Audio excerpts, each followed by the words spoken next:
Lodi. So naputol kasi yung ating video kanina mga kalodi kasi may nagpa-ano sa cellphone natin. So kailangan natin i-cancel yung video. So ito na nga po mga kalodi, naka-ready na yung ating mga pang-ricados. Pero yung pinaka main ingredient po natin, yung ating bakdunis or yung ating parsley sa tawag sa atin. So, for today's cooking serye po natin is magluluto po tayo ng Egyptian food na patayar mga kalodi.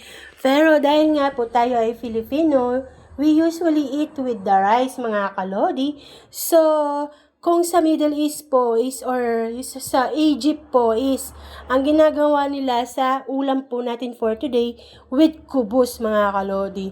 So yung kubos po is yun yung pita bread na ginagamit po nila sa shawarma mga kalodi. So supposed to be ito ay para sa ating kubos.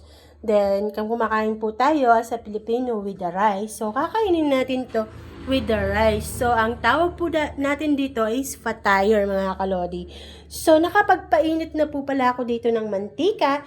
Nga lang po, na-cancel natin yung video natin at ano ko na itong kalang natin dahil baka masunog yung mantika mga kalodi.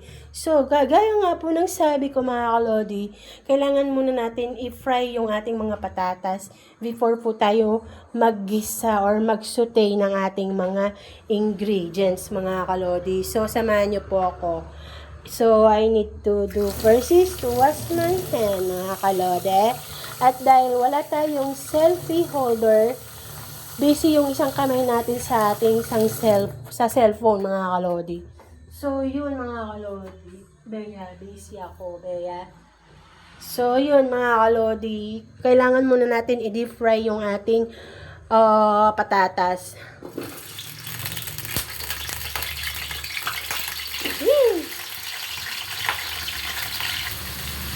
So, ayan, nandyan na sa mantika yung ating mga patatas.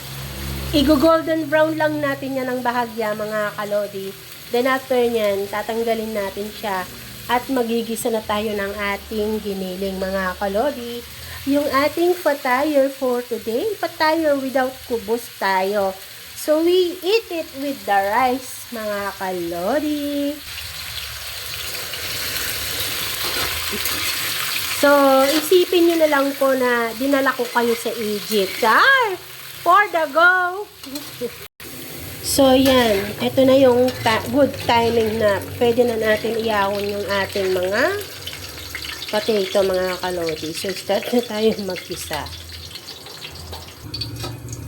So, yun.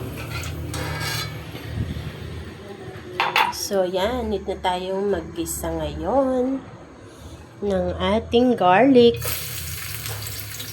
So, i-golden brown lang natin to ng konti mga kalodi. So, mabilis naman siya mag-golden brown kasi mainit na yung ating mantika. Then, imimix na natin yung ating sibuyas.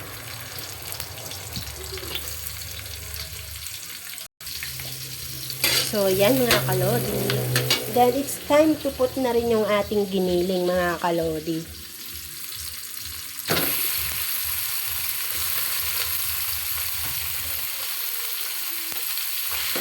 Medyo frozen pa siya ng bahagya. Pero pwede na to.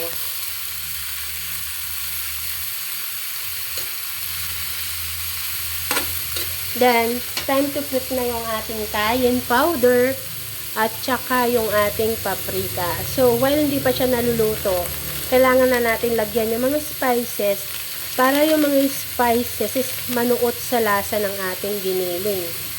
So, yan. So, maaamoy nyo, amoy Bombay. So, yan. Nalagyan na natin yung paprika. At yung ating oyster sauce, mga kalodi.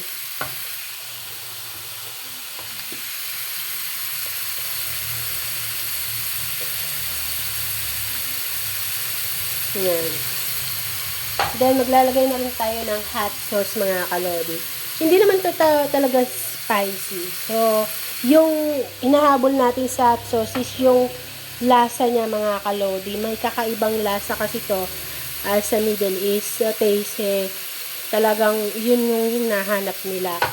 Then at the same time, ilalagay na rin natin yung backbones natin mga kalodi. So wait lang. Ilalagay na natin lahat yung backbones. Ayan.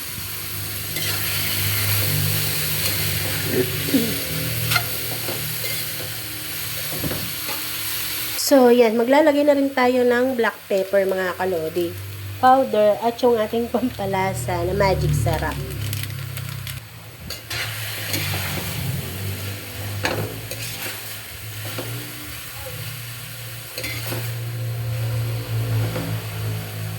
So, matigas pa siya ng konti, mga kalodi. Pero, ilalaban natin yan for the go. So, yan. Ayan lang natin lumambot yung ating hindi pa na-defrost na karne. So, tatakpan lang natin yan at ayan muna natin siyang kumulo. So, yun. May mga 5 minutes na nakakaraan. So, ito na yung ating fatire.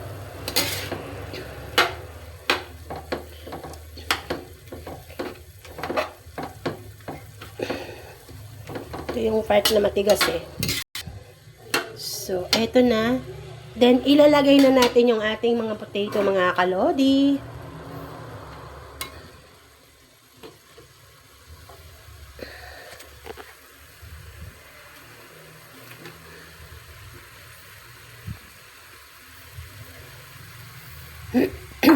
Hindi pa nakuha itong iba. Ayaw sumama. So, ayan. Kung hindi nyo po naitatanong is, ang mga Egyptian is mailig po sa karne at saka sa patatas. So, yun mga kalodi.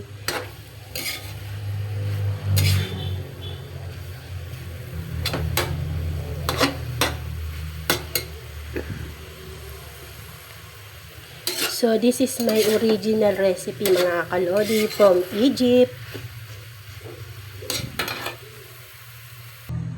So, ayun mga kalodi. Ito na yung ating fatire mga kalodi. So, yan. Tikiman serya na tayo.